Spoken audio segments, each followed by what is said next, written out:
바울 사도는 정말 잘난 사람이었습니다. 빌립보서 3장에 보면 자신이 어떤 사람인지를 자랑합니다. 7가지로 설명을 하고 있는데 그 가운데 4가지는 자신의 출생 신분에 관한 이야기이고 나머지 3가지는 자신이 얼마나 열심히 잘 살아왔는지를 말하고 있습니다. 나는 8일 만에 할례를 받고 이스라엘 족속이요 베냐민 지파요 히브리인 중에 히브리인이요 율법으로는 바리새인이요 열심으로는 교회를 박해하고 율법의 의로는 흠이 없는 자라. 태어나서 8일 만에 할례를 받았습니다. 이 말은 이방 죄인이 아니고 히브리인들 가운데서도 율법을 무시하는 그런 집안이 아니고 제대로 된 집안에서 태어났다는 것이죠. 베냐민 지파다. 히브리인 가운데 히브리인이라. 이 말은 나는 북이스라엘 사람이 아니라 남유다 사람이라는 것입니다. 그 옛날 이스라엘이 남북으로 나누어질 때에 남유다에 속한 지파는 유다 지파와 베냐민 지파 둘 뿐이었거든요.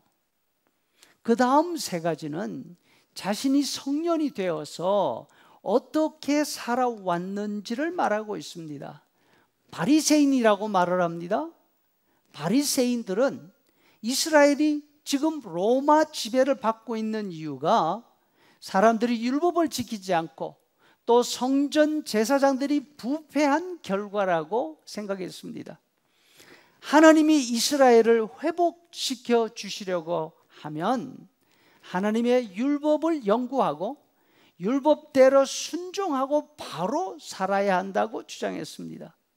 바울 자신도 그 주장에 동의하고 바리새인 서약에 동참했다는 것이죠. 바리새인들은 예수님의 제자들을 나사렛파라고 불렀습니다. 나사렛파는 하나님을 모독하는 사람들이었습니다. 인간 예수를 하나님이라고 주장하면서 하나님으로 섬기는 사람들이기 때문에 그냥 둘 수 없었습니다. 바울이 맨 앞장섰습니다.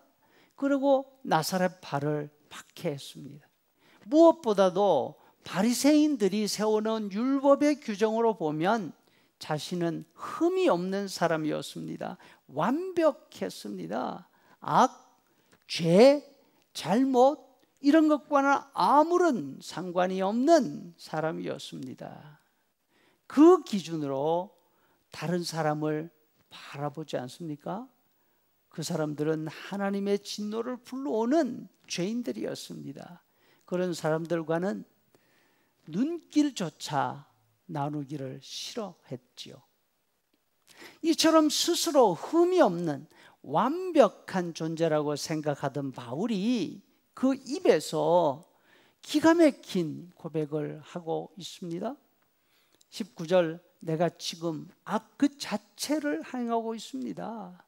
20절, 내 속에 죄가 주인으로 살고 있습니다. 내 주인은 죄입니다. 21절에 악이 지금 내 곁에 나와 함께 있습니다. 그리고 23절, 내가 지금 죄의 세력에 포로로 잡혀 있습니다. 결국 어떻게 합니까? 탄식이 입에서 쏟아져 나옵니다. 오호라, 나는 곤고한 사람이로다.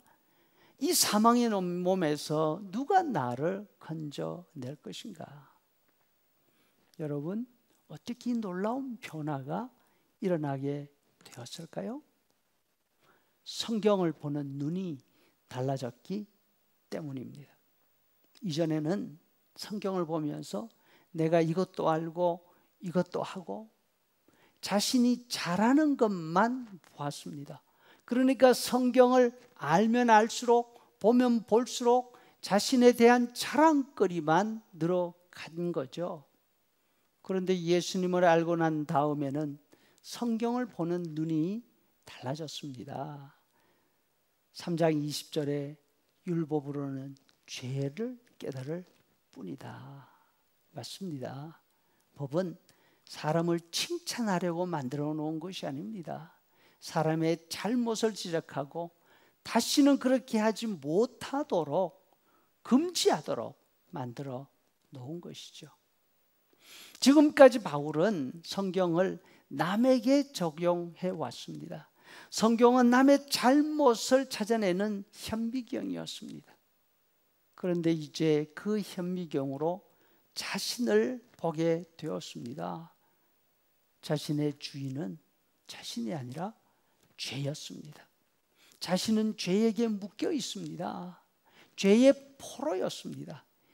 저리로 가라 하면 가고 오라 하면 오는 그런 존재였습니다.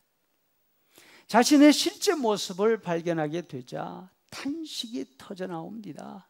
오호라, 나는 곤고한 사람이다. 누가 나를 여기에서 좀 건져내줬으면 좋겠다. 그리고 예수님의 십자가에서 그 죄 문제가 해결된 사실을 알고 기쁨의 소리를 지르고 있습니다. 25절에 그러나 우리 주 예수 그리스도로 말미암아 하나님께 감사하노라. 여러분, 성경을 바로 아는 사람은 그 성경을 통해서 자신을 봅니다. 성경을 바로 아는 사람은 남에게 손가락질을 하지 않습니다.